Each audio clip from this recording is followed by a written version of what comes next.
Welcome to the next session of private equity real section. So today we'll discuss on the leverage breakout, how it's work in the private equity firm.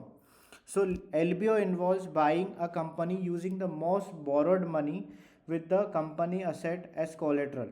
So they buy they if we want to buy the target company, the private equity firm buy the borrowed money from the bank and buy our target company, make the profit and repay the loan. This is leverage breakout will work.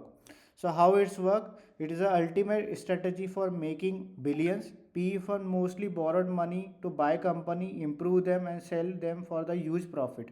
But here is the scary part also. If the company fails, PE fund may themselves first. The company, not the PE firm, hold all the debts. For example, KKR buyout RJ Nabisco for 25 billion in one of the history biggest LBO.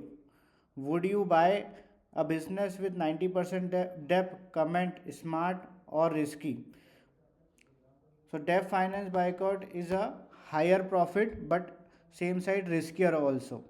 So the one deal is between the Tesla and the Twitter. If Tesla want to buy, Elon Musk want to buy Twitter, so he did not pay the full amount to the Twitter. He only paid 10% of the money, and rest 90% he leverage out with the bank other partner and buy the Twitter. So this is an example of LBO. You can search and comment us or if anything needed. Thank you so much for watching. We'll meet you on the next video.